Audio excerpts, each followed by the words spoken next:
Welcome to Our Hen House. This is Marianne Sullivan. And this is Jasmine Singer. And this week, Jasmine will be speaking with two folks we know from right here where we live in Rochester, New York, who are doing amazing work that is reaching people worldwide to help them put more plants in their diet. Yeah, what's so cool about Ted and Carol is that they are in the medical field. Ted is an MD, and they are all about the animals. And honestly, that's just so refreshing because probably a lot of other people are too who work in the medical field, but Ted talks about it. And I love that. That is just, really, they have been doing incredible work for literally decades. Yeah, that's right. It's very exciting. And the work they're doing is great. And I'm afraid to say anything because you made fun of the way I started. So now I'm afraid I'm going to mispronounce all the words. So you just continue. I did an improv class yesterday and we had to do a scene in gibberish, and that was kind of like what it was reminding me of. That's really nice. It's really nice. We're doing this late in the day, really late in the day, because Jasmine was too busy to do it earlier. I'm tired, and this is what I get. Gibberish. Well, okay, not gibberish, but anyway, there is one thing that I would say is gibberish, which is why is the media so completely obsessed with this complete bullshit Kentucky Derby nonsense? I'm so over it. Like I was over it before it started, but honestly, I'm sickened by this. It's just like humans at their worst. Well, I mean, the fact that all of these horses died, 7 horses died in the lead up to the race is getting a lot of press. I mean, I'm not saying it's not, but there's no way it's getting enough press, or that the press is angry enough or noticing enough what happens to these horses. It's really frustrating. I did find one article. It's on a site called Deadspin, and it's a sports site. So I'm not familiar with it because I don't really follow sports, but apparently it takes kind of a different point of view of a lot of things. And this was the article, Quick, what hat says I'm fun, but also grieving 7 dead horses, which apparently the Kentucky Derby, this may be something that a lot of people already know. People wear weird hats and, apparently they think they look like Audrey Hepburn in My Fair Lady, and they don't. They really don't. No. Not that, that was a good thing in My Fair Lady, but at least she looked really good. Even the New York Times did an article reporting on it as if it was fashion. The whole thing is ridiculous. They just did a link to say that there was a controversy referring to the fact that 7 horses died. So the Deadspin article is a good take on it. And they don't like the horse racing in general. They're really telling the story of what happened. Apparently, there were 5 dead horses entering Saturday, which rose to 7 after a couple of 3-year-old horses were injured and then had to be euthanized. Of course, that's always the way it's put. Did they really have to be euthanized? Could they have spent a lot of money to help them heal? I don't know. Well, one of the problems is that thoroughbreds are bred to be so delicate. So their bones are thin, so they're not that heavy, so that they can run faster. I don't know how it all works, but it's just horrible. Mm. And yeah, I don't know how people out there, I'm wondering like how your friends and family reacted, because it's one of those stories, every year, like I hear of people I know and they go to some party for the Kentucky Derby. And, I always say my standard, I really don't like it. And they look at me like I'm annoying because that's what they think. And I'm just wondering this year, did it rise to people's consciousness that this is abusive, that this isn't an accident that these horses die? It's abusive. It's an abusive process. The horses are bred to be too fragile. They're worked too hard. And people just like it because it has funny hats and they get to drink a lot while they're watching it. Anyway, I'm going to shut up because I'm just going on and on and on because I hate the Kentucky Derby. Yeah, no, I'm totally with you. It's so funny. I took an improv class yesterday. We had to talk about something we were passionate about. And I don't feel like explaining all of the rules of the improv, but that was basically the gist of it. And there were like 10 of us on stage, and the teacher points to one person and she starts talking about how she's tired of people asking her what she eats as a vegetarian. And I was like, that's interesting. Then the guy right before me goes, I'm vegan and I really am sick of people judging me for it in a bad way. I don't like, and I was going to be talking about the baby on board sticker on people's car and how much I hate the baby on boards. Like, oh, okay, let's not hit that car because it has baby on board on it. Otherwise, go right. ahead. Otherwise, just hit it. I was just all set to talk about that. But when the guy next to me started talking about how he's vegan and he hates the way he's maligned for it, when the teacher pointed to me, I was like, I'm vegan for nearly 20 years and I love it. And I went on and on about it. And it was like a comical moment to sort of like jump off of what he was saying. But I loved that there was like veganism in the zeitgeist in that way. In any way, the reason I was bringing that up in this context was because I do think that more and more people are starting to notice when things are animal cruelty. I do. I genuinely do. Yeah, I do too. And the fact that there was so much press about these horses dying to me is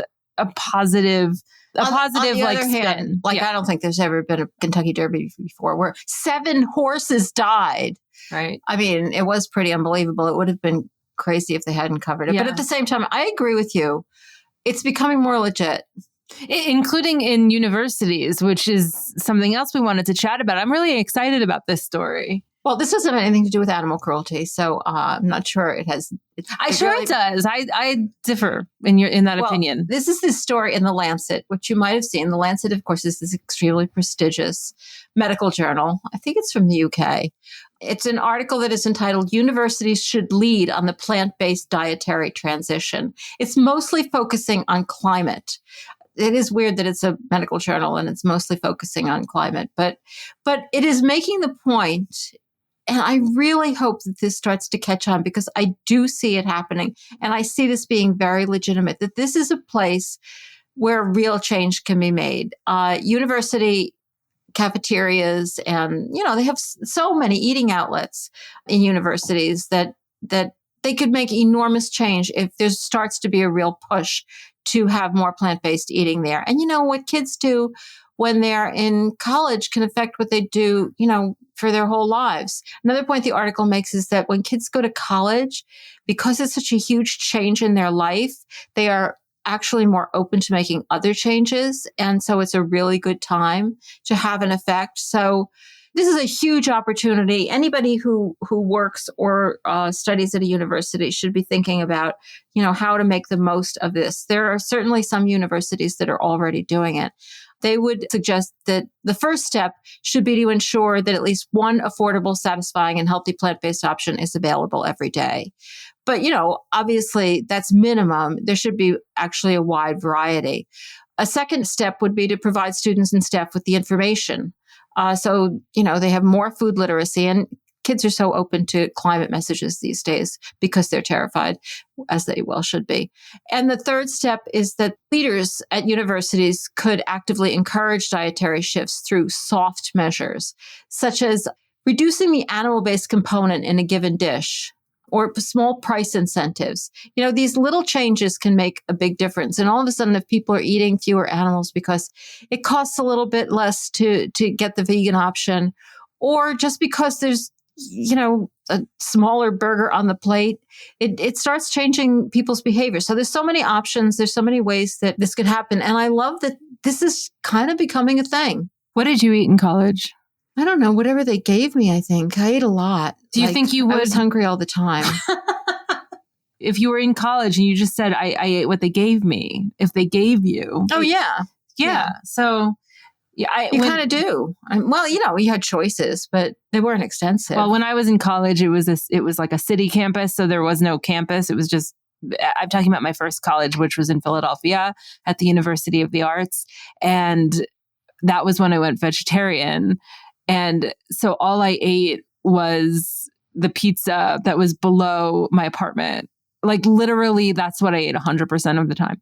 That probably I would enjoy pizza. Well, I'm wondering now. I bet they have vegan pizza there now. Yeah. And so I like to believe I would have eaten the vegan pizza because I went vegetarian for like years before I went vegan, like so many of us. But it's just such an impressionable time. I mean, the point of the article isn't so much that they are leading. It's that a few are, and the rest of them really need to step up because it's a huge opportunity. Mm-hmm. Huge opportunity. Yeah. Well, there are huge opportunities happening around here because of our guests today. And so I think we should get to that because I'm excited to share this with you. This is a different sort of interview for us. We don't frequently focus on people working in the medical industry every now and then. But the fact that Ted and Carol, they're in it for the reasons we're in it. Yeah, absolutely. I would wish we could focus more on people who were promoting plant-based diets, not just for human health, but also for the safety of the animals. Right. Dr. Ted Barnett is known as the high-tech doctor with low-tech solutions, and he is the founding president and board chair of Rochester Lifestyle Medicine Institute.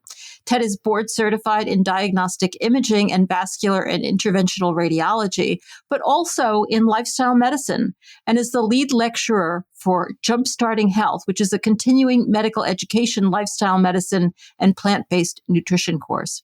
Carol Barnett, who has 2 graduate degrees from Yale, is the content expert and curriculum developer for the Rochester Lifestyle Medicine Institute.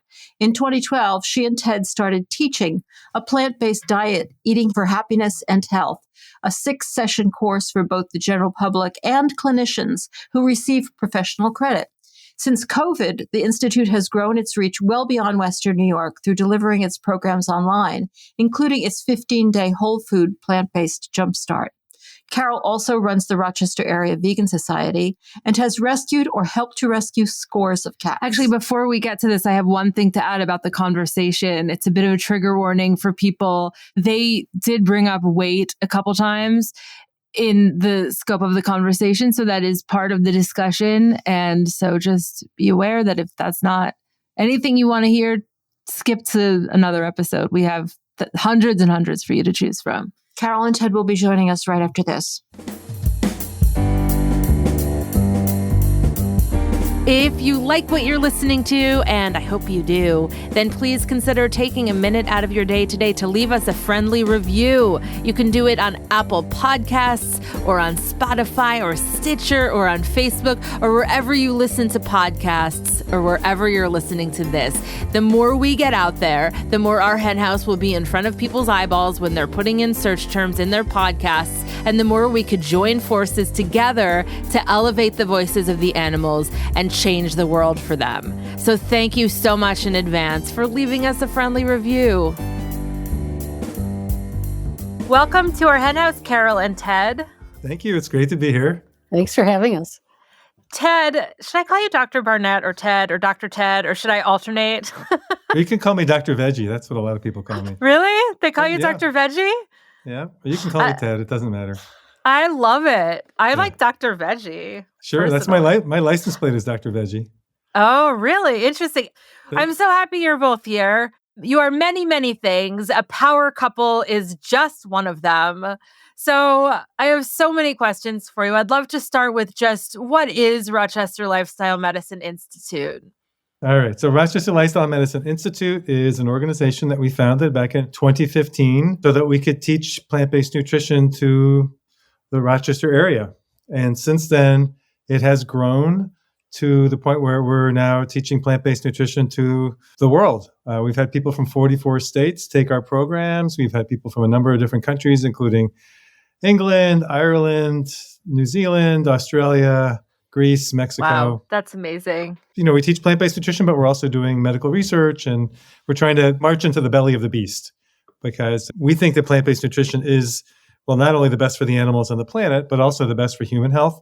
But for whatever reason, the healthcare system has not adopted that yet. Not yet, but the night's still young. Maybe after we hear this interview. So when you say the belly of the beast, what is that? What is the beast? Well, the beast is the healthcare system, and what a mess it is. Raise your hand if you think we have a great healthcare system. You don't get a lot of people in the room who raise their hand when we ask that question. Yeah. We spend twice as much on healthcare as any other country, and we don't have the best outcomes. We don't have the best life expectancy, and we certainly don't have the best satisfaction.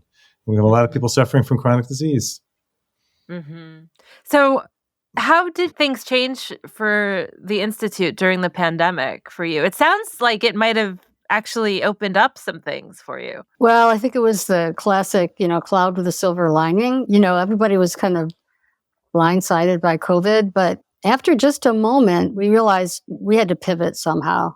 I think we had just finished a Jumpstart, and we were kind of caught in the headlights, and then we thought, well, we really should try to do this online. And we had spent the previous year or so trying to figure out how we were going to scale the Jumpstart, how we were going to take it to larger and larger numbers of people. And we were at that point thinking about interviewing medical practices and vetting them to see if they could run Jumpstart, if they could be our partners, if we could license Jumpstart to them. And it all seemed pretty daunting and very labor intensive. And we weren't quite sure how to proceed. And then we realized that if we went on Zoom and gave Jumpstart, scaling was still necessary, but it was a very different thing and more easy to imagine. And we started from there. I think we might have missed 1 month and then went into Jumpstart on a monthly basis again in April of 2020. And we've even doubled up a few months. So I think we had our 50th Jumpstart last fall. Wow. Yeah. That's amazing. Yeah, we run it every month, and we get, somewhere between 40 and 60 people who sign up. So we've reached 1,700 people who've actually gone through the 15-day whole food plant-based Jumpstart. So I was just going to ask, what is it? Tell us about, because it does seem like it's the heart and soul of the Institute. So what is the Jumpstart program? Well, we have a big heart and a big soul, but that's kind of what we focus. That's how we try to bring people on board, is through the 15-day Jumpstart. And basically, usually the first weekend of every month, we take a new cohort through this 15-day odyssey. I like to think of it as some kind of a nature tour where you're getting on a ship with a bunch of other people. And we basically ask people to make a big change all at once. There's different approaches to helping people change their diet. One is this slow incremental one, which I think is torture. And you lose people because they don't see the benefit right away. Whereas when you have people jump in feet first, just do the whole thing, not only do they adapt surprisingly quickly, but they also see the benefits very quickly in a way that's very self-reinforcing. So we get labs drawn just before they start and labs drawn right after they're done. And so they can see, oh my goodness, I didn't have any idea that my cholesterol could actually drop 100 points in 2 weeks, but it did. Wow. Right? Our record cholesterol drop is over 200 points. Wow. I can still remember this one woman whose total cholesterol was 299, and on day 15, it was 149. It dropped 150 points. We're all in shock when this happens, but we're not surprised anymore. But other things happen. Blood sugar gets under control. So all these things happen, and people feel better. Honestly, that's the big thing. Like, we have people who come because they want to get their blood sugar under control or their cholesterol under control, and they tell us on day 5, gee, my joints aren't bothering me. I didn't even know my joints were hurting, but I'm jumping out of bed in the morning now. So you get this very rapid positive feedback loop. I can imagine. I mean, you're probably bringing in people who are used to the standard American diet. And is that right? Or do you feel like you're bringing in people who've been sort of tinkering with plant-based eating, and then they're like, oh, there's this program and I'm going to try? Who is your clientele? Well, that's an interesting question. We get both. Yeah, we get both. What did we just discover? That women in their 50s, 60s, and 70s are our biggest demographic. So I think it's about 60 to 40, something like that, women to men. There are a few people who have been vegan but haven't, have figured that was enough to be vegan, and they didn't have to really pay attention to anything else, any other choices within being vegan. And, some of them had health scares. But I think most people are eating the standard American diet, or they've tried plant-based and they just haven't managed to do that. They've dabbled and they want the community. So often they say to us that they really want to get together with other people and resonate with other people in a community. So yeah, that's especially during really COVID. what we have to offer. Yeah, people were just so thirsty for that. And I feel like COVID sort of broke open this thing that we all needed anyway. It just gave us an excuse to say, we need community. We can't do this without community. I went vegan 19 years ago, and I think about those days, and I was like thrust into a community immediately. I was living in New York City. There were all of these people who were just like ready to show me everything. And I know, like, my wife went vegan 30 years ago, and she was living on her own in San Francisco with like reconstituting soy milk powder and TVP, with no community. And I think some people can succeed without it. Some people need it. I needed it. What do you think? Like, what role does community play? Well, in anticipating this interview, I was thinking, well, what took me so long? Because I was kind of on the fringes for really almost decades before Ted and I decided to become vegan. So that would have been in the late 70s and 80s. And I think it's that if you had the idea presented to you, there was very little else. There weren't any cookbooks, there weren't any role models or societies, not many resources. There wasn't the internet. So there was really nothing to grab hold of. So I can think of incidents, episodes where the idea was floated, but there was nothing else there to grab onto. And so it was the water on the stone. Those episodes had their effect and they built up. But I like to think that people who get introduced to the idea of veganism today at least have the opportunity to actually go to the change much more quickly because there's so much more at their disposal, so much more available, I hope. Yeah. I think so for sure. I mean, what do you think about the documentaries alone? I'm just curious about your opinion, just given like What the Health and the Game Changers and Forks Over Knives and all of that. Tell me your thoughts on how documentaries have changed the world for vegans and vegan to-bes. Wow. Well, we've seen a lot of the documentaries come along. So I think they're huge now. We recommend them all the time. But so I guess the first big documentary was what, Forks Over Knives, Carol? What about and then Cowspiracy?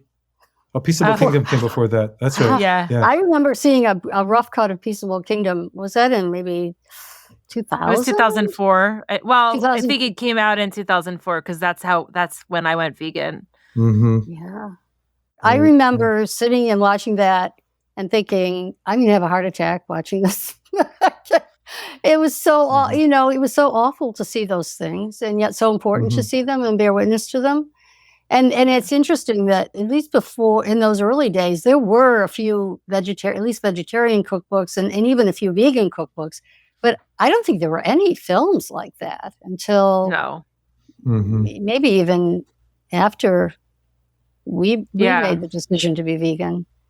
I remember seeing Witness at Farm Sanctuary when it was first brought out. And, you just can't, the impact of those films is so huge. Really, they're hard to watch, but if you want other people to watch them, you have to be willing to watch them together with them, I think. Definitely. And I remember when I was in Europe, like in 2019, right before the pandemic, the end of 2019, I was in Wales specifically. I was waiting online to get a ticket for their subway. And there were these guys behind me talking about Game Changers. And I was like, and I turned around like the freaky American, like, hi, I'm sorry. I was just listening to you. And and they were like, okay, all right, chill out, you American. But I was so excited because I was like, how has veganism become this? So, all right, getting back to your program, you recommend a telehealth visit prior to starting the Jumpstart program with plant-based telehealth. So tell me what that entails and like what are the costs for both the telehealth visit and the program itself? Sure. So we recommend a visit with a provider before you start. If you don't happen to have a local doctor who is sympathetic to what you're trying to accomplish, then we do recommend plant-based telehealth, and they're a great organization. One of the founding members was Dr. Michael Clapper, who's been vegan since I consider him to be the Moses of the vegan movement. But we recommend that you see your doctor before, for one thing, because you want to get your labs drawn, because you want to have a baseline. And then you go through the 15-day Jumpstart, and then you see your provider again, and that may be plant-based telehealth or maybe your own local physician. Either way, it's fine. It's great, though, if you're in a place where you don't have a doctor who's sympathetic, then you can go with plant-based telehealth. Not covered by insurance right now. If you do with a package with us, it's about $500 or $600, right? Because we charge $299, but if your doctor refers you, then you get $100 off. There's several hundred doctors now around the country who regularly refer us patients. And if the patient has a referral, then they get $100 off.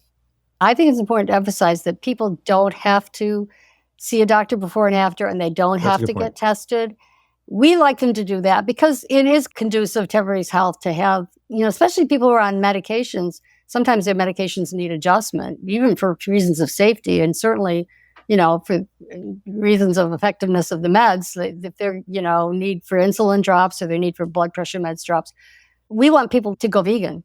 And sometimes people, they don't have a doctor or they don't have a great relationship with their doctor. They don't need to do that. They can self-prescribe them, by which I just mean they can sign up and go. We like to get results because then we're able to publish our studies, and then we're able to get more credibility and more doctors referring, and, more good reputation and more jump starts. But the goal is more jump starts. So for the individual person who's thinking of doing it, they can just take it. And we just want as many people to take it for all reasons. To take Jumpstart are good reasons, just like all reasons to be vegan are good reasons. Mm-hmm. That's so well said. Go ahead, Dr. Veggie. Sure. So people can just go to our website and just sign up on their own. If you just Google Rochester Lifestyle Medicine Institute, you'll find it in an instant. But Carol's right. You don't have to see your doctor. But she also pointed out that we really think it's important to publish. And remember early on, I said we are trying to march into the belly of the beast. Mm-hmm. So one of the arguments that we always get is, well, where are the studies that prove that what you're doing is right? There are plenty of studies actually out there that people just choose to ignore, to be perfectly honest. But we've published at least 3 times about the Jumpstart itself. And the organization itself, we've published a few more articles beyond the ones that were just about Jumpstart. So we consider ourselves to be, academic in that sense. So we have Dr. Susan Friedman, who's a professor at the University of Rochester, professor of medicine, and she loves to publish. She was the lead author on, there was a white paper produced about healthy aging from the American Geriatric Society, AGS, and she was the lead author on that. And so she's just constantly looking for different ways that we can publish, and it's great. And that's one of the reasons we really like to get numbers from people, because everybody gets entered into our HIPAA-compliant database, so that we can then go back and examine our data. Oh, one thing that's kind of cool is, we went 2 years before the pandemic, right? And we had about 400 people do the Jumpstart then. And our initial data were published on those 400 people. Well, then we pivoted and went to virtual on Zoom, and it's 7 Zoom visits. It's 11 hours together as a group, plus all this time on the Google Classroom. And we analyzed our results again a few months ago. And the results after pandemic are exactly the same. Huh. I mean, a tiny bit better, actually, but basically the same. Wow. Yeah, that's it was fascinating. Amazing. We loved it. Yeah. So how do you encourage people to stick with it for the long haul? And I'm asking this on behalf of all of my listeners. I'm sure that there are people who are listening to this who will want to take the Jumpstart program. But beyond that, I think a lot of people are curious how they can advocate for veganism or a plant-based lifestyle to their family, their colleagues, especially, beyond Veganuary. Not that I'm dissing Veganuary. I think it's amazing. But how do you keep people in it for the long run? We support them. That's what we're really working on now, because we have this growing group of people who are what we call alumni. And we have a monthly meeting. And we have other programs like it used to be called CHIP, the PIVIO program and the LIFT program, but we're really developing our alumni program because people love that. We meet once a month, and we're going to start to have more monthly meetings. We have a lot of people who want to volunteer, so we're trying to think of ways to leverage them or use them to get even more people involved on a continuing basis. But you're right, because I think one of the great things about being vegan is that time is on your side. I mean, when you first make the decision, your friends and your family give you a hard time, and they really need to see that you stick with it. And if they're decent people of goodwill, they're going to stop giving you a hard time at least. And then the next thing you know, they're asking you how to do it. So you got to stick with it long enough that you can have that, the power of your example can actually, make an impact on them. It's not going to happen overnight, but like I say, most good people, they see you being vegan month after month, they start to accept it and even embrace it. So we do. That's our next frontier, is to help people stay with it. Yes, it is a good thing to have people be vegan even for one meal, but persistence, longevity that's the real challenge. But also in response to that, the example that people see during the 2 weeks, and Carol's right, we do have some longer programs that go on for 12 weeks, like the CHIP program. But they know that during those 2 weeks, these amazing things happened. And they know that if they wander off the path, all they have to do is go back to where they were, and they can get those amazing things to happen again. So yes, we do offer continuing support. We've had this alumni program for years now. Carol's calling it a frontier, but we've really been doing it for a long time. But we are definitely refining it now, because that's always the complaint that you get from people in the healthcare system. Wow, you can make them do that for now. What's going to happen in a year from now? And the response to that is, well, how many people stay on their medication for a whole year, right? So it's not like the medical system has this incredibly great track record for longevity for what their treatments are. And I'm speaking as somebody who actually makes my living in the healthcare system, right? I'm an interventional radiologist. I don't do as much interventional radiology now. The last few years, I've been mostly doing women's imaging. I do a lot of mammograms. I do a lot of breast biopsies and things like that. But I don't think for a minute that those are as helpful to people's overall health than what we're doing with Rochester Lifestyle Medicine Institute, which is really getting to the underlying causes of disease, including cancer. Actually, right? It's not just diabetes and heart disease and fatty liver disease and all these other metabolic syndrome things, but it's also cancer, believe it or not. And we know this from when you look at colon cancer and the reproductive cancers, they're all related to diet. So A, I agree with you, obviously. But B, we also don't want to position veganism, and I'm saying veganism specifically. We don't want to position it as a cure-all or what's that book, Vegans Also Die or Vegans Croak as well, whatever it's called. So speak to that. And, I'm sure this isn't something that comes up a lot when you're doing interviews, because you're usually doing interviews to the general public, and we're talking to a group of vegans. So how do you address that? How do you address the fact that vegans, I've had many friends who are vegan get cancer and die.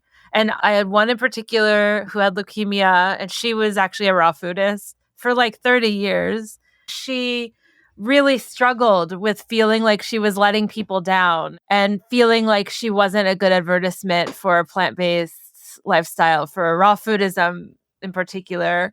And I just was you might have gotten this sick and been dying 20 years ago. Maybe your veganism kept you alive for an extra couple decades. So can you speak to that, Dr. Ted Veggie Barnett? Sure. So all you're ever really doing in life is changing the odds of things, right? You're very rarely is it a 0 or a 1? And then of course there's different levels of veganism. So you can be a junk food vegan, right? And we talk about this all the time in our programs. You can live on chips and soda and then you're a vegan, right? You can live on Oreos, right? But I don't think anybody would argue that that's a healthy diet. And we certainly see people who have been vegan for a long time actually come through our programs and they say, wow, this has really changed me because I never was doing what you are suggesting, which is oil-free, which is avoiding processed food. So there's different, there's vegan and there's vegan. So if you could see my hands right now, there's a really big circle, which is vegan, which is basically just no animal products. Our circle is much smaller.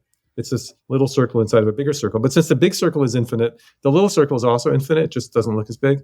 But it's basically eating healthy vegan. So no processed food, no oil, and it makes a huge difference. It really does. I just want to jump in here and say that the book is Even Vegans Die.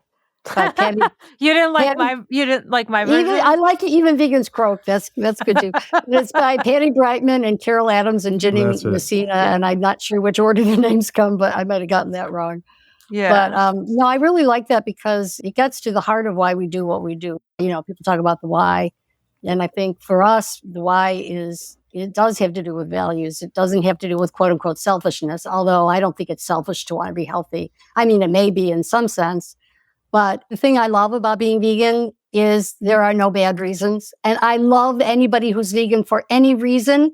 That's why I love, my heart is with running the Rochester Area Vegan Society, because you get people who are there for veganism, whether it's for their health or whether for the animals or for the planet or for spirituality, for the environment. And there are only good reasons. And you just feel this immediate connection with somebody who's made that decision. But, one of the things that I think that we've done with Rochester Lifestyle Medicine Institute is we've gone with our strengths. I mean, I think people have to use what they have, right? You see celebrities endorsing veganism and you think that doesn't make them qualified to recommend it, but it's still the right thing to do. And so if it persuades somebody to at least try it, that's a good thing. So you use what you have. I mean, for decades, we run the Rochester Area Vegan Society, and it's so close to our hearts. We love it. But like so many people, we want to take it to the next level. And so we used what we had, which was basically Dr. Veggie. Dr. Veggie, Ted has medical credentials, and he gave us this great lever, I think, to get people to try it for health and medical reasons, and to kind of have the interface between the values and because we do venture to introduce people to the ethical and the environmental benefits, after they've tried it and they've seen the benefits in their own health. So we like to think we kind of bridge both worlds, but I don't think we could do what we do if Ted, we couldn't if Ted didn't have his own angle, his own qualifying credentials. And it's the special thing that we can bring to the movement.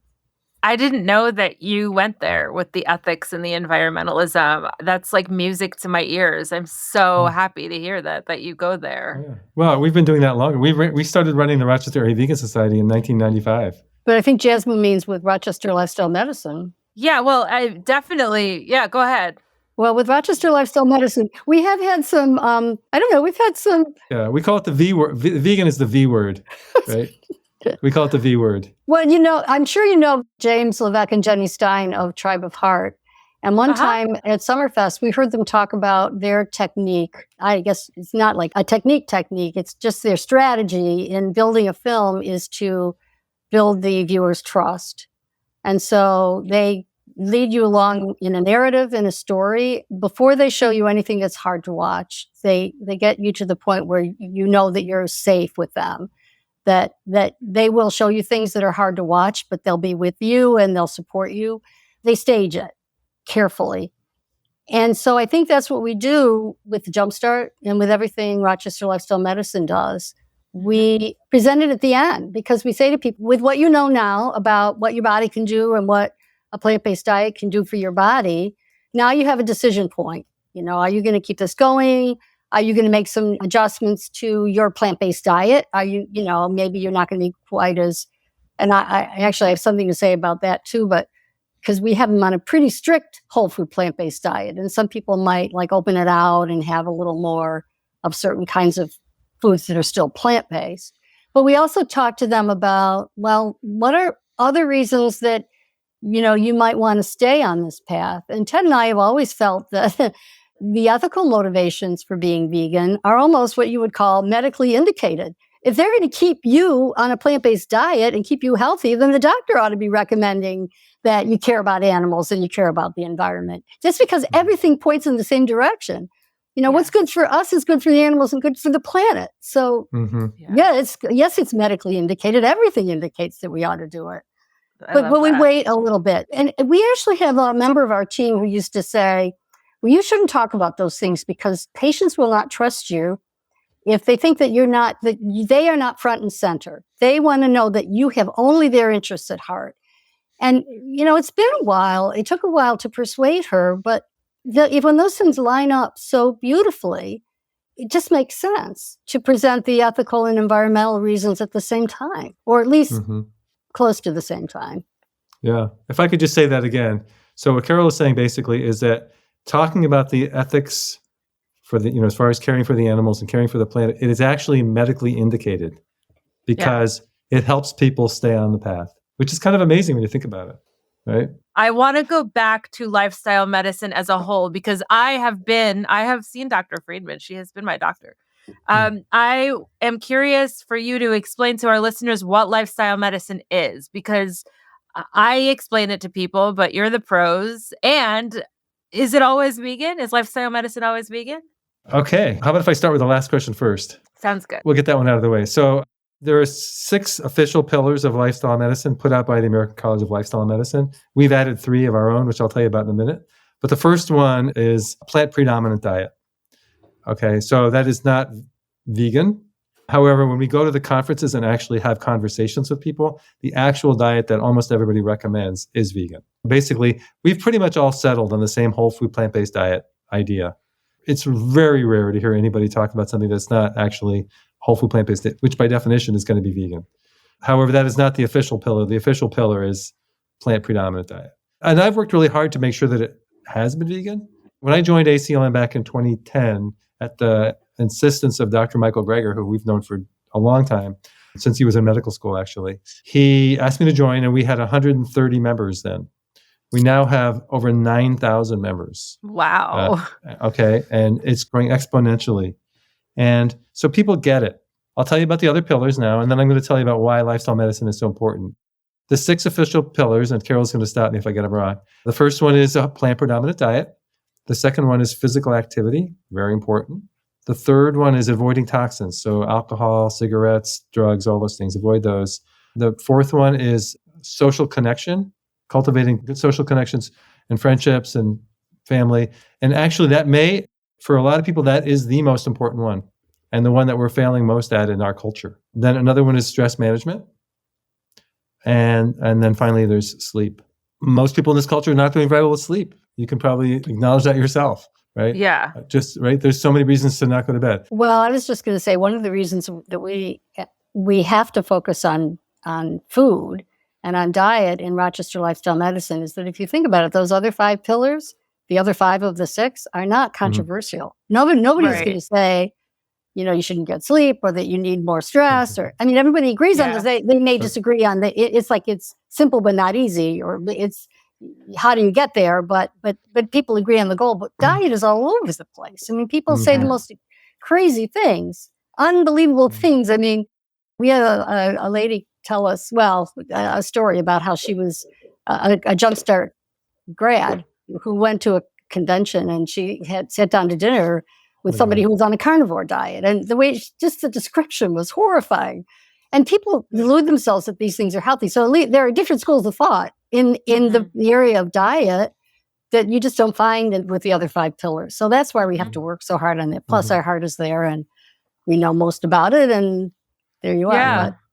That's so true that the other ones aren't controversial. I want to say something on a personal note for a moment, just because I feel like this might resonate with some of our listeners. And I have a memoir, so people can have access to my story anyway. And I know a lot of our listeners have read it, so this isn't really a surprise. But my background, like so many other women, it involved disordered eating. It involved like a really terrible relationship with food and with my body growing up.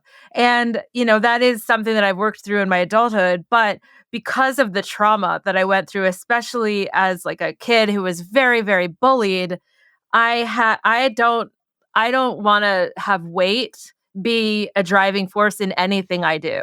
I moved to Rochester, in June 2021. And the first week I was here, I went to Rochester Lifestyle Medicine and I went in and I said, I don't want to be weighed. I don't want to talk about weight. And they were like, okay, cool. What do you want? And I was like, I want to feel better physically. I hurt all the time, all of the things. I am 43 now. So I was like in my early 40s and those were my goals. And if I happen to lose weight as a result of what happens, then fine. And it worked. And I want to say that to our listeners because I know that there's a lot of tension out there around the topic of weight. And I'm sure I'm offending people because you can't have this discussion without offending people. There was not even a second thought by my doctor. Fine, you don't want to talk about weight? We won't talk about weight. We don't have to weigh you. No problem. It never came up. And I was shamed by doctors, like the medical institution as a whole has a lot of, there's a lot of, problems within the way that a lot of doctors approach weight with their patients. And I think that that's something that lifestyle medicine can address, even though it is so much built on these pillars that you're talking about, one of which for a lot of people will result in weight loss. It's almost to me a non-issue. Or you could do all of this and succeed without ever having a conversation about weight. So that was my little rant. Weight loss is a pleasant byproduct.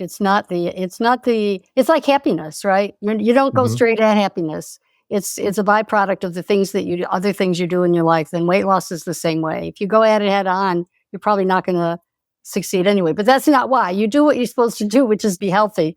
And weight loss is peripheral or something. But I'm curious, it's so interesting, Jasmine, but was it harder for you when your story was out there? Did it make it a little harder for you that you had told the story? No.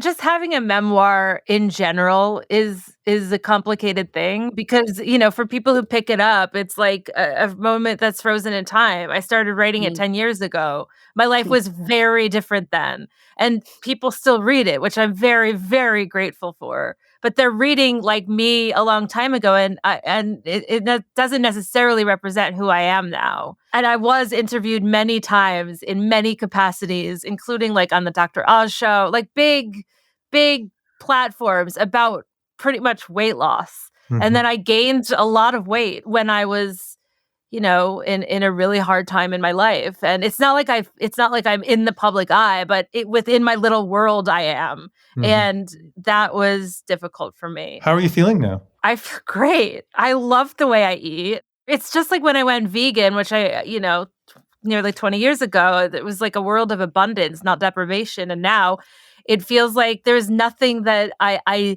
there's nothing I feel I can't have.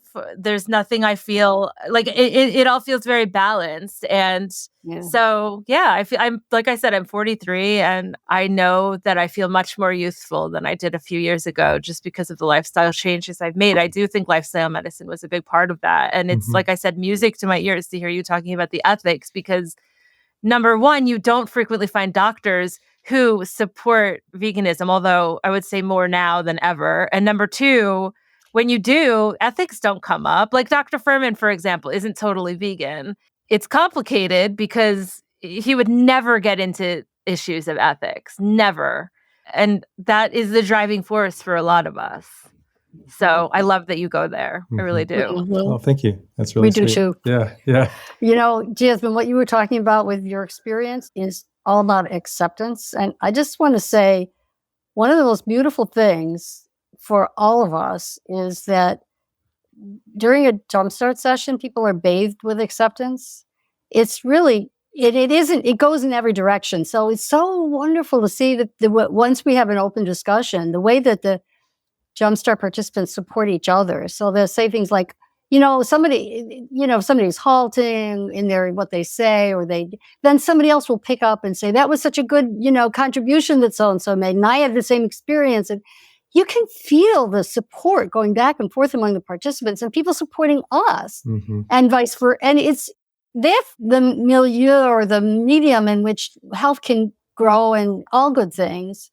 So that you just don't focus on something that's negative.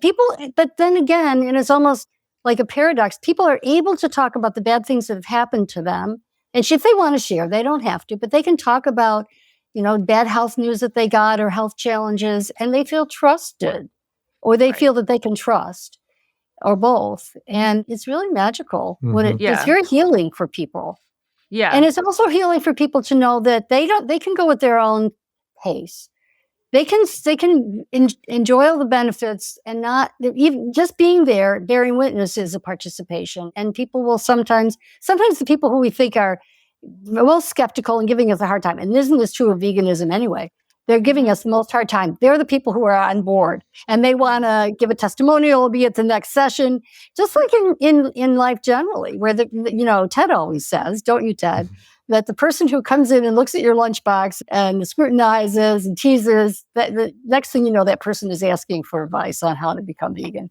That makes a lot of sense. You just never know. And I mean, that is a good reminder also for people who advocate veganism, who are listening to this, that like, you might feel like you're not getting anywhere. And then the next thing you know, you get an email like, hey, that conversation we had 3 months ago, that really stuck with me.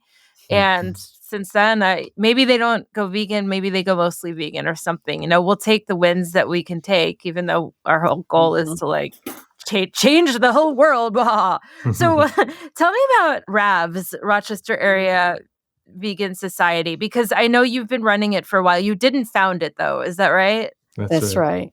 It got started in 1989.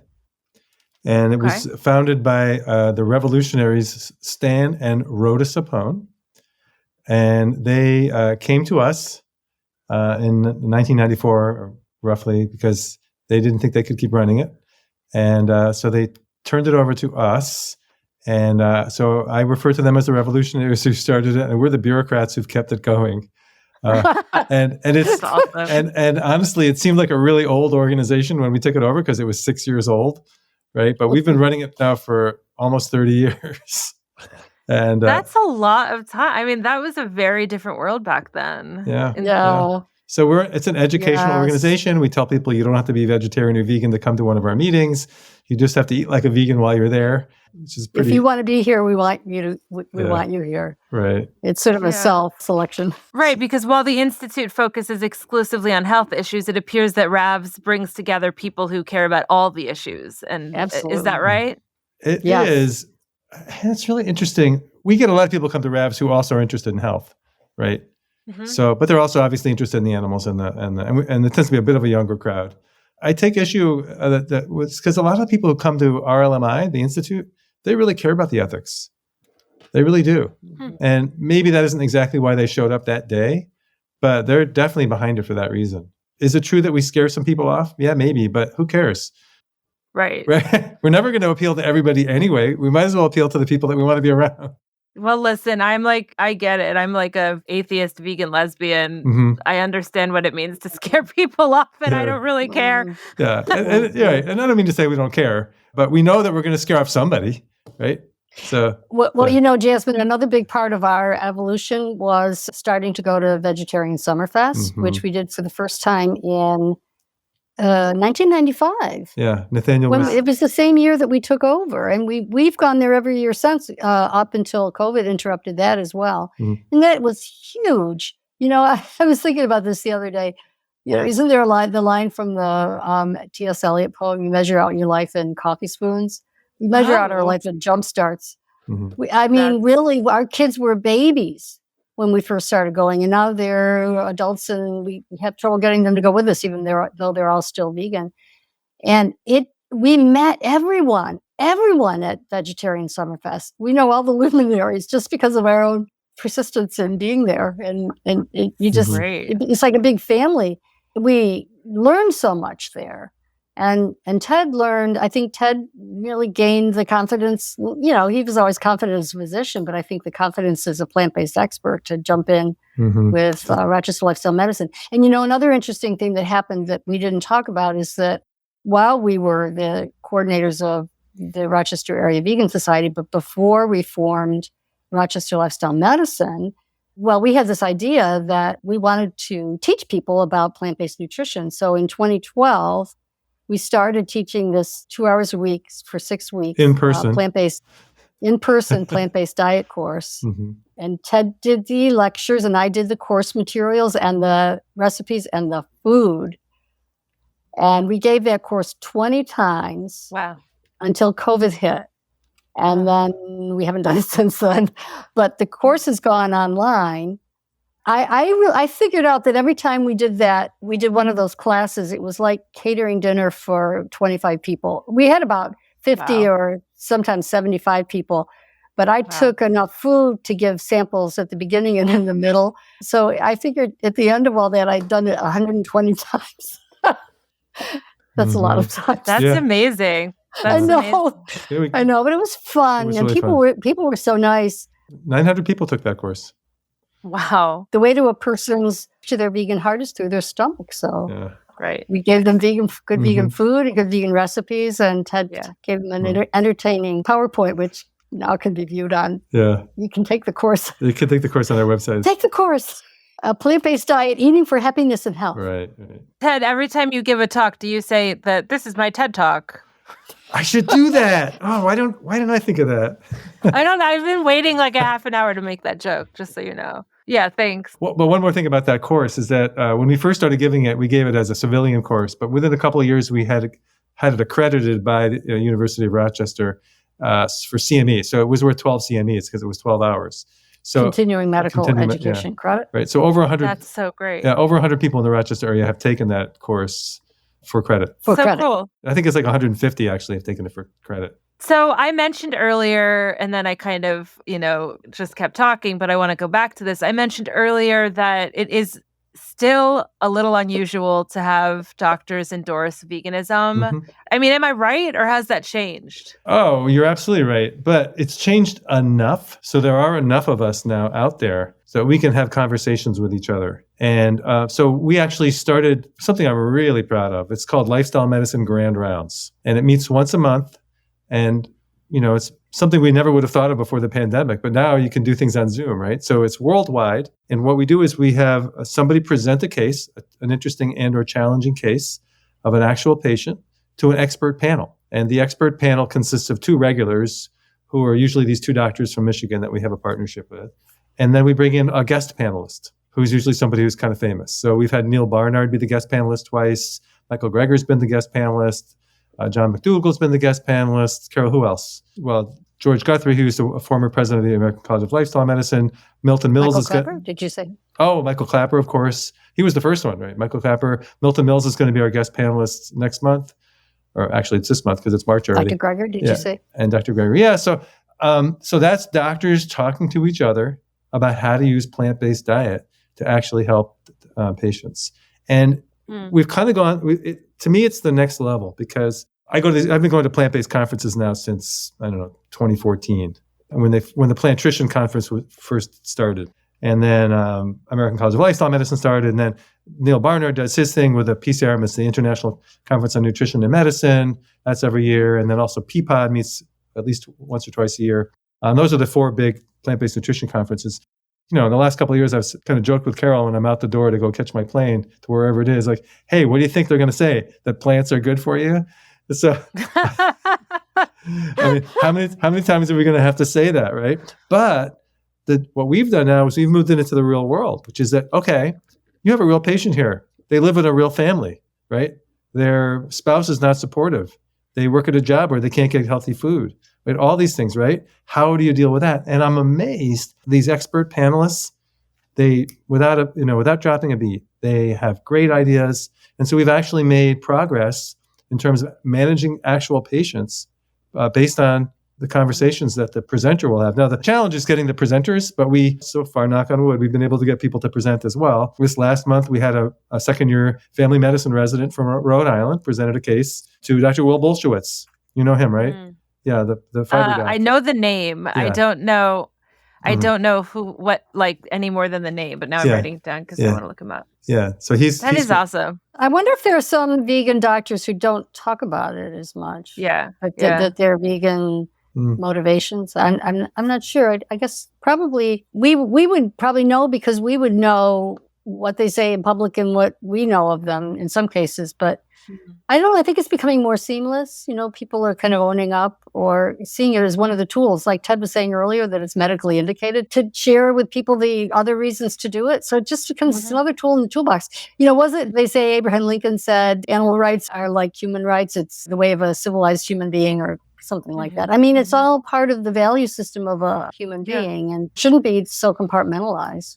I have 2 personal questions. Sure. For now. I might ask you more during the bonus segment, which we will get to shortly. Did I hear you correctly, Carol? Did you say that Dr. Veggie is a musician? Yes, I didn't say that. Tell me more, Carol. See my piano back there? Shouldn't he speak for himself? He should, but I want to hear it from you. I want to hear what you think about Dr. Veggie's music, and then yes, of course, Ted. He's a great saxophonist, and he's a good piano player. I'm a very average piano player, but I'm a decent sax player. Okay. He sings pretty well. Doesn't mean Gilbert and Sullivan. I think his greatest. This might be shortchanging him. Well, he loves playing the saxophone. He loves playing the recorder and flute and piano. But I think his greatest contribution is to have steered us towards being a family for whom music was so important. Aww. It was just a foregone conclusion that our kids would take piano. Mm-hmm. And then they added on strings and voice, and they all are musical and theater, and they perform and love all those areas now. So wow. I'm not sure we would have done that if it had just been me, but that would have been a different world. So, anything to add, Ted, about your musical inclinations? Sure. So Carol's a very good singer, actually, and I'm an average piano player. I'm a reasonably good saxophone player. My best instrument is actually sitting on the piano behind me. It's that wooden. It's a tenor recorder. Oh. Yeah. Wow. But as a result of having taught our kids music from an early age, we actually have a Grammy. What? Nathaniel, our son, our youngest, Nate Barnett, Nathaniel, is part of a professional choir in Philadelphia called The Crossing. Huh. They've gotten 3 Grammys over the years, and their last album got the Grammy this year for Best Performance, and he was part of the choir at that time. Yeah, so we just saw him last night at Ithaca College. So he doesn't have a whole Grammy; he has 1/24 of a Grammy because that's fun. It's, I'll take like 1/1 billionth of a Grammy. That's so cool. Yeah. So, do you know Dr. Bernard is also quite the musician? Like, you two should jam together at Summerfest. That would be Yeah. awesome. That would be awesome. Yeah. Yeah. I would go see that. Mm-hmm. Mm-hmm. There's quite a bit of music at Summerfest. There is great music. Our kids have been sort of leaders in the music there. So I was just about to ask you about them. So are they vegan since birth? Nathaniel is vegan since before birth, but Yeah. Okay. Actually, we kind of made the transition when our oldest was a toddler. So we like to say they've been vegan. Well, I mean, I would they're lifelong been vegans vegan their whole lives. But if you want to get strictly speaking about it, because they nursed a long time, so they were getting most of their calories from. yeah, really. from I'm also a big fan of breastfeeding. yeah, right. So Yeah. And so how old are they? they are 30. 35, 33, and 30. Okay. Wow, Yeah. interesting. Yeah, we made the transition in 1991. January 1st, 1991 is the official date. Yeah, they're vegangelists. That's so cool. Very well. I need to close up this interview because I feel like I will just keep talking to you forever, which I might. But I do want you to stay on for the bonus Sure. segment if you don't mind. But before we go, just let's end on this question that I like to ask people sometimes. I'd love both of your answers.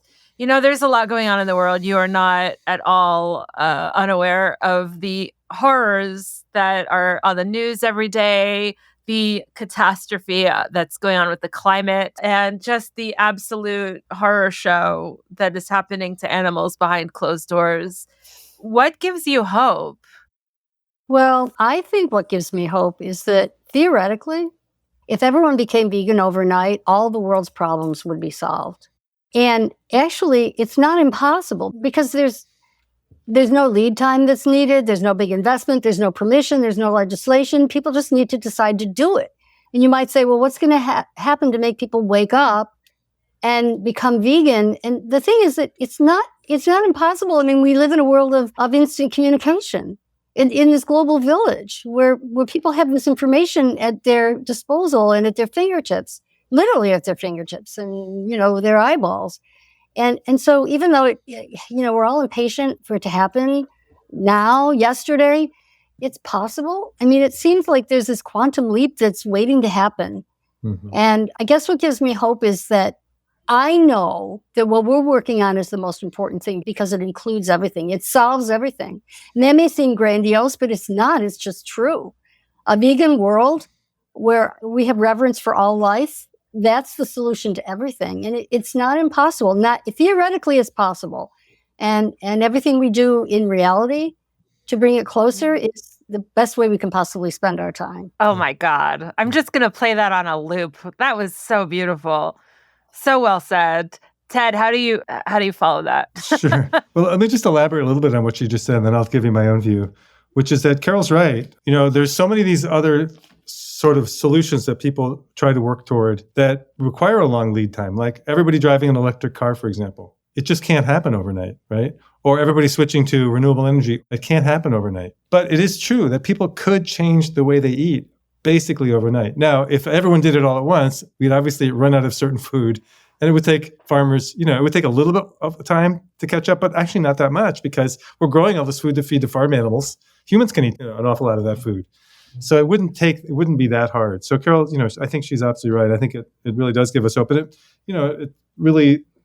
it's why I get up in the morning, right? It's because I know I'm going to be able to help people move in that direction. But I like to quote my favorite farmer poet. Are you familiar with Wendell Berry? No. Wendell Berry.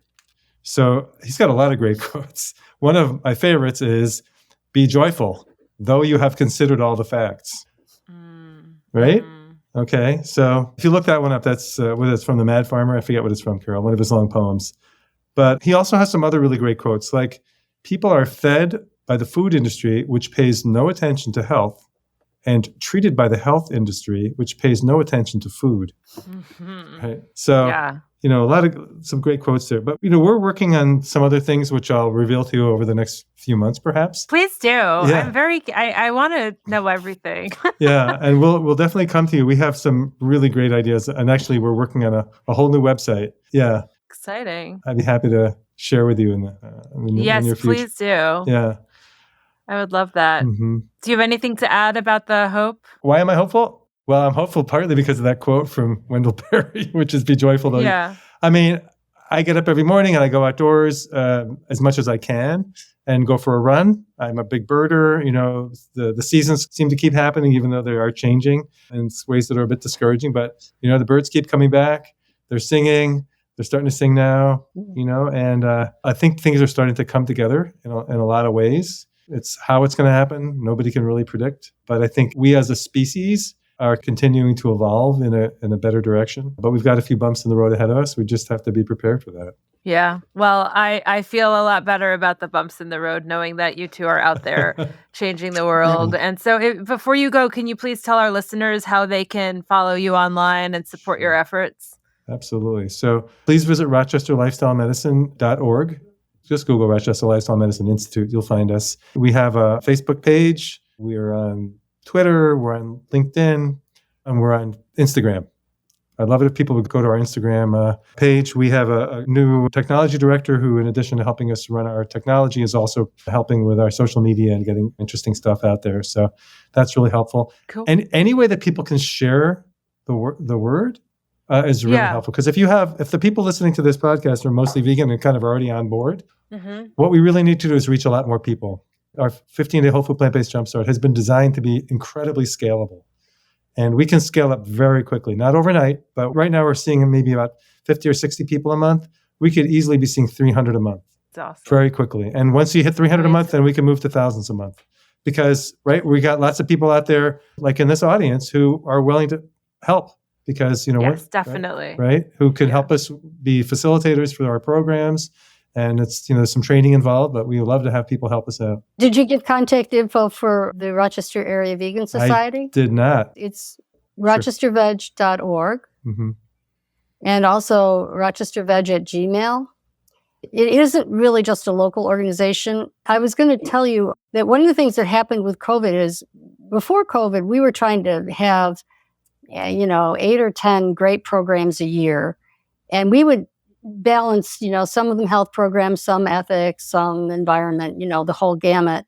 And because we knew so many people, we would try to bring in people from out of town, leading lights of the plant-based movement. We really knocked ourselves out trying to do that because we could and we wanted to do that for our members. Well, then COVID hit and everything went on Zoom. And so then it happened that Rochester Lifestyle Medicine was bringing all these great health programs as Zoom webinars. And the Vegan Society was able to partake of that. They could just join the Zoom meetings. But I think it's going to go in both directions. And when you said, well, how do you keep people going? How do you support people? I think now that we're in that stage where we have so many people have taken Jumpstart, but they want to stick with it and they want to know more about the other reasons to be vegan, they can join the programs of the Rochester Area Vegan Society, because now that Rochester Lifestyle Medicine kind of has the health part kind of covered, the Rochester Area Vegan Society, when we do have our programs and we carry them on Zoom, they're more likely to be on ethical aspects. In fact, coming up, we have the executive director of the farm animal rights movement coming to talk to us, and we have Serena Farb, who's on her vegan van tour coming in May. And she's got like 6 speaking engagements in the Rochester area, but we'll be Zoom broadcasting her talk to us. Oh, so we hope to make it so that people can join the Rochester Area Vegan Society's programs from afar as well. Amazing. Wonderful. And we will link to all of this in the show notes. Sure. And thank you so much for the incredible work you're doing and for spending all of this time with me tonight. It was very illuminating, and I can't wait for all of our listeners to listen to this as well. So thank you for giving us a chance to know you a little bit better. Yeah. It's been so much fun. Yeah, thank you. Yeah, you're actually a nice person. We had a good time. I have my moments.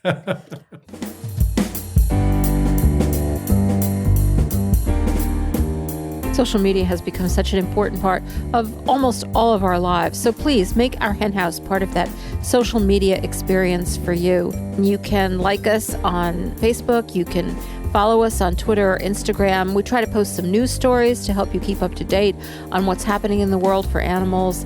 You can also find us online, of course, on our website, ourhenhouse.org, or you can email us.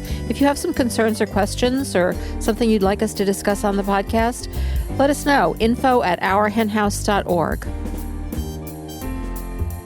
Anxieties are rising. We have some doozies this week. It's getting out of control. Things are really getting crazy out there. You've probably heard a bit about some of these stories, or at least two of them have really hit the news in a big way. One of them is, this is an article from The Guardian, which is really the outfit that broke this story. The title of the story is Inside Big Beef's Climate Messaging Machine, Confuse, Defend, and Downplay. And the beef industry has really just pulled out all the stops.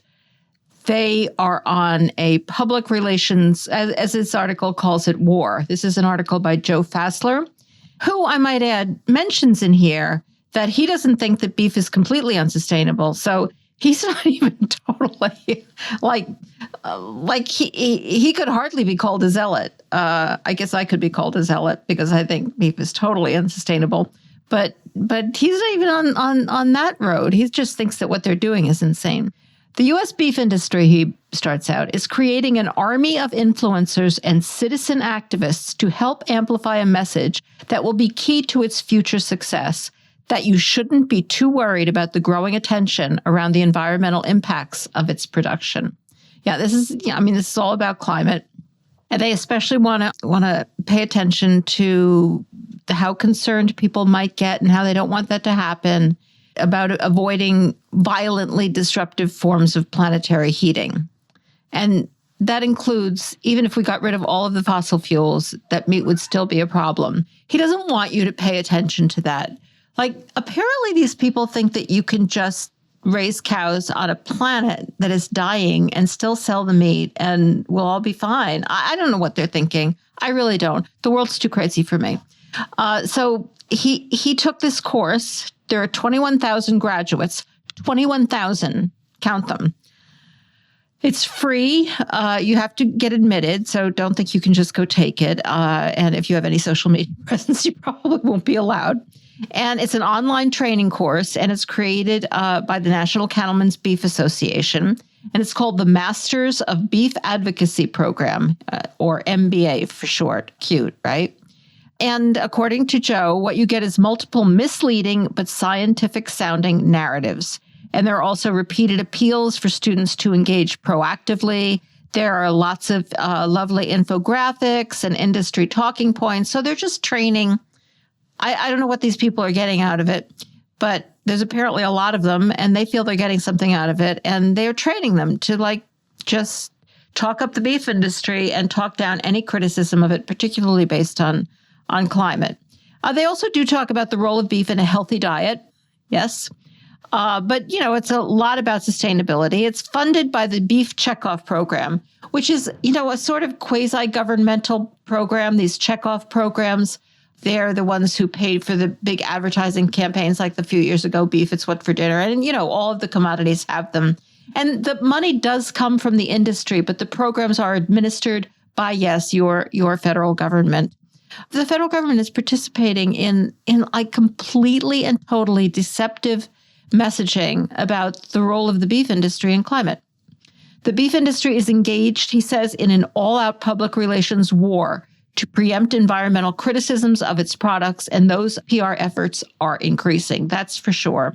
What they're trying to convince us of is that is completely belied by the science, that dietary change has no role, not less a role, but no role in climate strategy. And this article goes into great detail about why beef is such, even in the context of animal-based foods, beef is a serious, serious outlier. You could eat lamb all day, and if you have no conscience, you would still be really bad on climate, but not even close to as bad as if you were eating meat. And, it all he goes into a lot of the history. You probably remember in 2006, there was that big report from the UN, Livestock's Long Shadow, and there was a big, big pushback from the industry.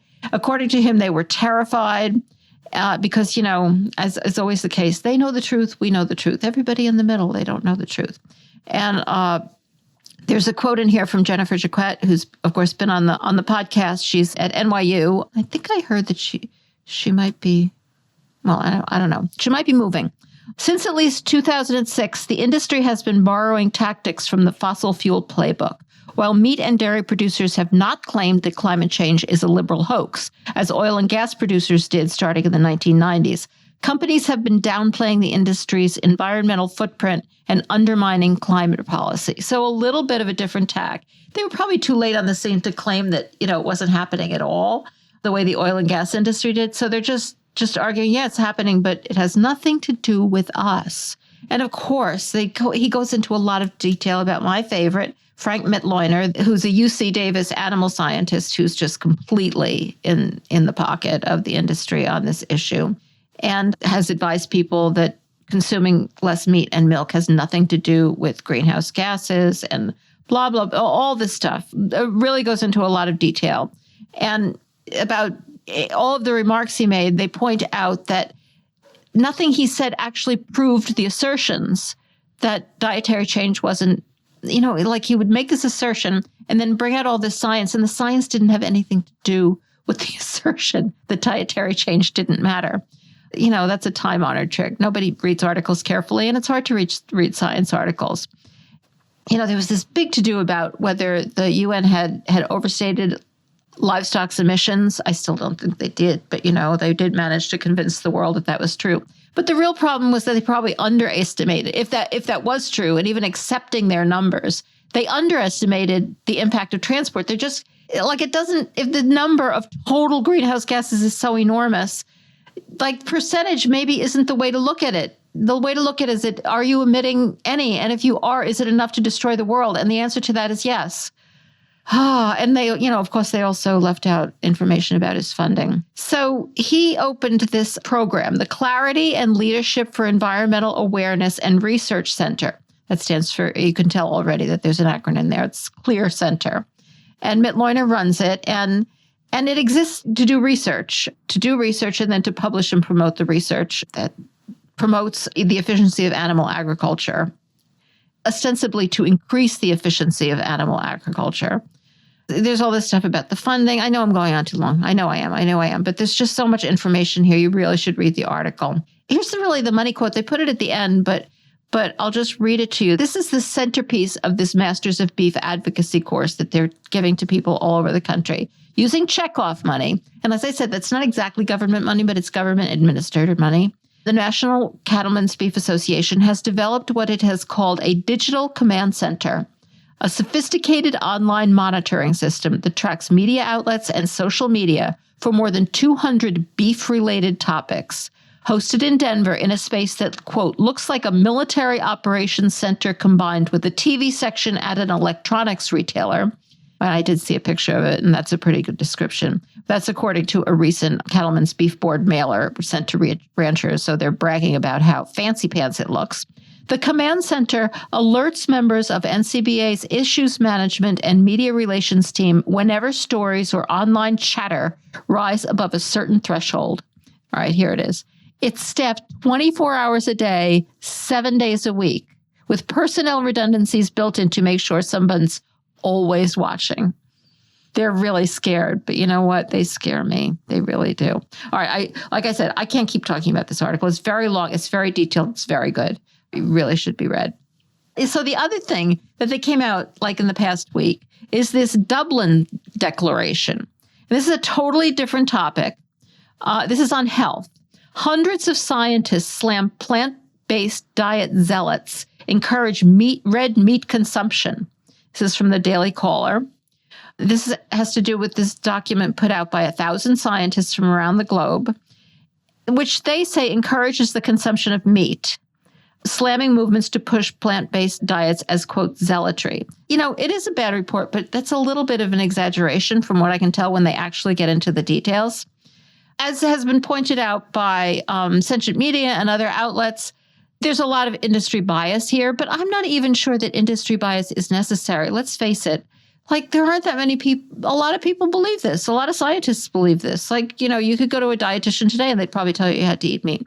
There's industry bias, but that's not all that's going on here. What's also going on is some deceptive descriptions of what has really been signed on to by these quote unquote scientists. According to the Dublin Declaration, livestock-derived foods provide a variety of essential nutrients and other health-promoting compounds many of which are lacking in diets globally, even among those populations with higher incomes.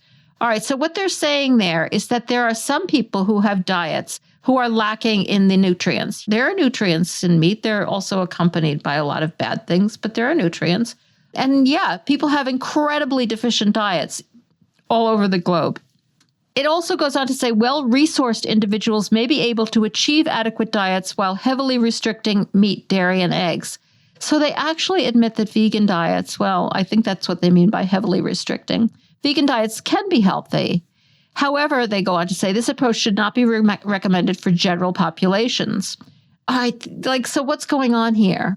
They're not saying that vegan diets aren't possible. They're just saying that if people, basically what they're saying, as far as I can read, if most people around the world suddenly removed the meat, dairy, and eggs from their diets would be deficient. And, that's probably true. Probably they're not eating vegetables. They're not eating whole grains. They're not eating legumes. They wouldn't be eating a healthy vegan diet. They'd probably be eating a lot of crap. They wouldn't be getting any B12. They're not saying that vegan diets couldn't be healthy. They're just saying that everybody on the planet should not suddenly stop eating meat. Unless, of course, they don't say this part, they drastically changed what vegetable foods they were eating. It's really not exactly false. It's more just wildly, wildly deceptive. Researchers, the article goes on, behind the Dublin Declaration refuted the argument that people should turn to plant-based diets, which was from a Harvard study, saying, quote, farmed and herded animals are irreplaceable, unquote, in keeping up a, quote, circular flow of materials in agriculture. Now, that's just nonsensical. Livestock are not only able to convert large amounts of inedible biomass back into the natural cycle. They're talking about grazers. It's just crazy. Like the vast majority of animals in the world are not grazed. They're factory farmed. They do it while simultaneously producing high-quality food fit for consumption, according to the article. Well, what your idea of fit for consumption is probably different than my idea of what's fit for consumption. But we're seeing, there's kind of a combination of deceptive and trotting out some really worn out and false arguments here. But, there's nothing more successful than telling people what they want to hear. All right, finally, from meetingplace.com, could the meat industry be the subject of the next presidential edict? All right, this is by Matt Graves, who I've mentioned before, right? He writes this Meet Your Markets column, and I would say his anxieties are rising more than the average bear's. Sometimes it's hard to tell. Interesting guy. It's hard to tell whether he's anxious about what's going to happen to the industry, like they all are, or whether he's anxious about whether what the industry is doing is really a good idea. All right, so he starts out by talking about how the president issued a decree that electric vehicles have to comprise at least 30% of all vehicle sales by 2032. And he's comparing that to the meat industry, and he's saying that beef producers in particular should be nervous about this. My concern is that we will witness a similar presidential restrictive edict to reduce beef industry greenhouse gas methane emissions. He knows about methane. He knows it's really bad. He knows it's really destroying the climate. He knows it's really produced by beef. I think the way he puts things, he actually is really, really nervous about this in a real sense, about what's going to happen to the planet. But he knows he has to couch it to his audience in words that indicate that he's really worried just about, survival of the beef industry. They seem to stop there. They don't, as I said before, they don't seem to realize that the beef industry has to exist on a planet that is functioning.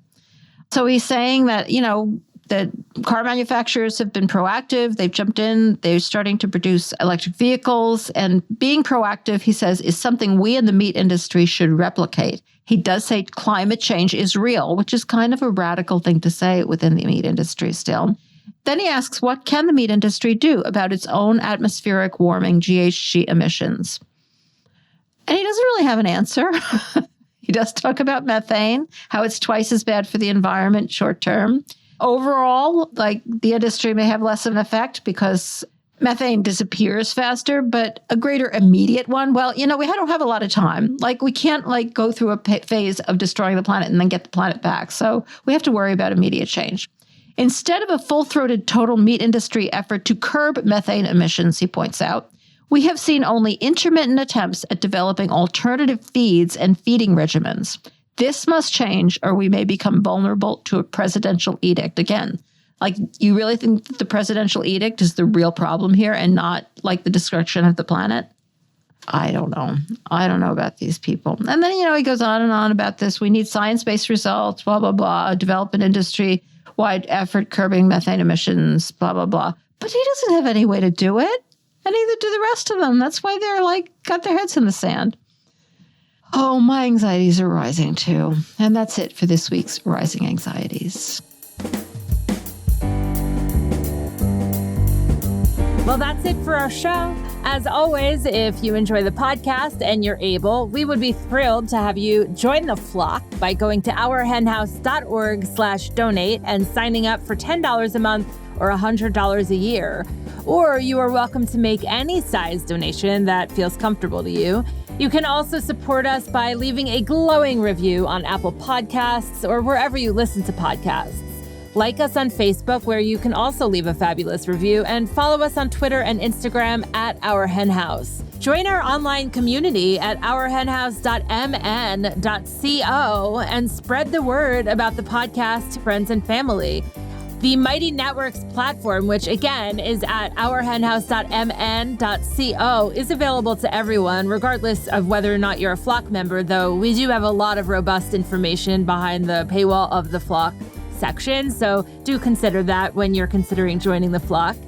And if you already support us, thank you so much. Remember, if you become a flock member, you also get bonus content each week, an opportunity to have a one-on-one session with me, Jasmine, and you also get access to that aforementioned fabulous flock bonus area of Mighty Networks. If you donate $250 or more, we'll also send you a pretty fantastic Our Hen House brass pin. So thank you so much to those of you who support us. Thank you to my co-host, Marianne Sullivan, to Vicki Beechler for her work in producing this podcast, to composer Michael Herron for the music. Thanks to Eric Montgomery of the Podcast Haven for his work editing the podcast, to our production assistant, Jocelyn Martinez, and to Veronica Kalinska, who designed our logo and other graphics. I'm Jasmine Singer, and I'll talk to you next week.